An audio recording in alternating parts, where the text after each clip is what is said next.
Actually, that text that Ashton just read is a shocking text. Well, really, it passed shocking long ago. It is outrageous. A guy goes to the temple to pray. We don't know his name. He's simply identified as a Pharisee. So this Pharisee is a good guy. You got to take that very seriously for this parable to make sense. He's a good guy. He is a model of righteousness. All his life, he's been fair and just in his business dealings. He's never cheated on his wife. He's a good family man. He's a good citizen. And he's a very religious man. He goes to church. He fasts. He prays. He even tithes. He's a good guy. So he comes to the temple and he lifts up his prayer to God. And God, in effect, says, yeah, I don't want to hear about it. What? God doesn't want to hear the prayer of somebody like us? Good people, good citizens, church-going folks? And as it turns out, there's another guy there at the temple praying. He is the opposite, the exact opposite of the Pharisee. Again, we don't know his name. He is simply called a tax collector. And what that really says is that he is a dirty, rotten, low-down scoundrel of the worst kind. As a tax collector, he's ripping people off. He's charging more on their taxes than he should be. He's a thief. And as if that's not bad enough, he is a collaborator with the Romans, an oppressive power that has overrun Israel way back in 53 BC under General Pompey.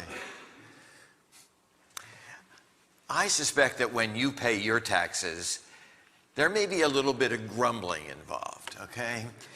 But you pay your taxes because you love our country. You love America.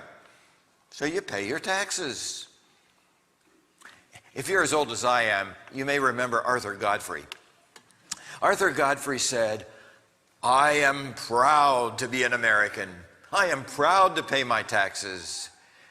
Of course, I could be just as proud for half as much.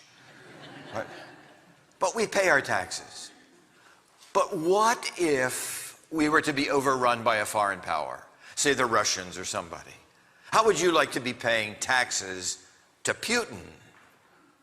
So here's this tax collector. He's a collaborator with an oppressive government, and he's getting rich in the process. This guy is the worst of the worst. He comes, he lifts up his prayer, and Jesus says he is the one who went back to his home justified. That simply means he is in right relationship with God.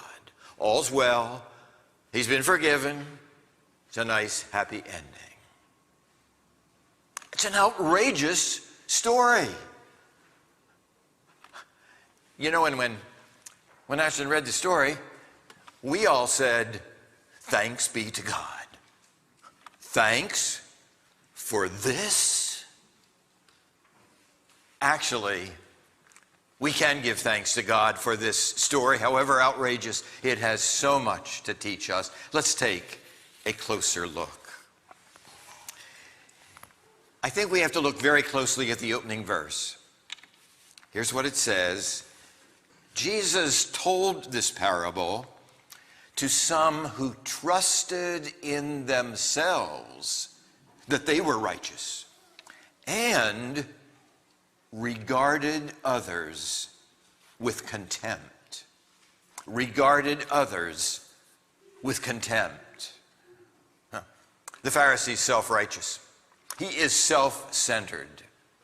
Listen again to his prayer. He says, I thank you that I am not like other people. I fast twice a week, and I give 1/10 of my income. That's a lot of I's. I don't think it's a good idea to pray and to throw in too many I's, too many look at me's. And in his self-righteousness, the Pharisee looks down on others. He looks upon them with contempt. He despises them. He thinks he is better than they are. And in that self-centeredness, in that failure to love, he has cut himself off from God, the God who is love. Listen to the words of 1 John. 1 John says, if you say you love God and hate your neighbor, you're a liar. Because you cannot love God, whom you've not seen, if you do not love your brother or sister, whom you have seen. God is love. And the Pharisee cuts himself off from God through that self-righteousness, through that failure to love. Now, the tax collector, on the other hand, comes very humbly. He has no pretensions. He simply says, God, have mercy on me, a sinner. And God welcomes that prayer. God accepts that prayer. God pardons and forgives freely, openly, graciously. And the tax collector is put right with God. You know, heaven and hell are both filled with sinners. Heaven, they're the ones who have accepted their forgiveness. In hell are the ones who think they don't need any. But now, could it be that there is even more to this parable than what I've said so far? Could it be that when Jesus tells this parable, he's not simply speaking of two very, very different individuals, a Pharisee and a tax collector, but could it be that he is really talking about two different attitudes, two different ways of life, two different ways of thinking and being and acting, two different characteristics? Could it be that both the Pharisee and the tax collector live deep down in here, that this parable is about us? Because if truth be told, deep down inside every one of us, there is the capacity to be self-righteous. It's ugly, but if we will admit it, there is that capacity to look down on somebody else. Maybe somebody of a different gender. Maybe somebody of a different nationality. Somebody of a different race, a different background, a different economic class, a different political party, a different sexual orientation, whatever. We think we're better than they are. We look down on them. We fail to love. Deep down within us, there is that capacity.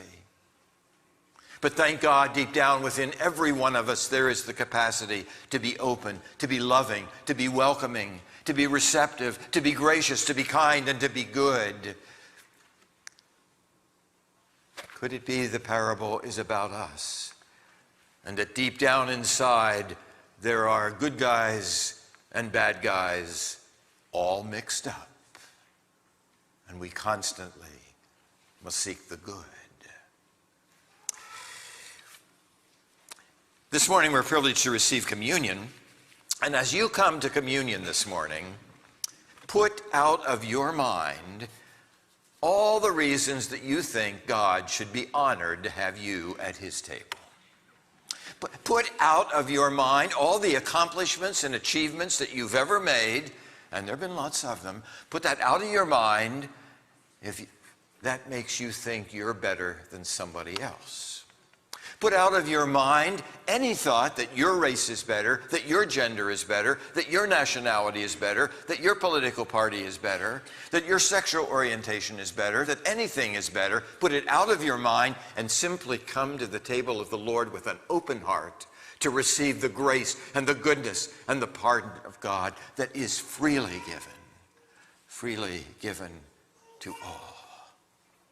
For ultimately, this is what we rely upon. This is what we rely upon. The one who gives sight to the blind and causes the lame to walk. The one who feeds the multitude and calms the stormy sea. the one who raises Lazarus from the dead and proclaims good news to the poor, the one who is the Alpha and the Omega of all that is, the one who is a friend of tax collectors and sinners, and yes, even of self-righteous Pharisees, if they'll just open their hearts to receive him.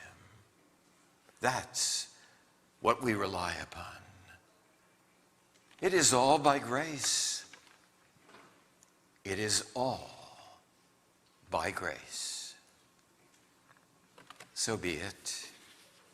Amen.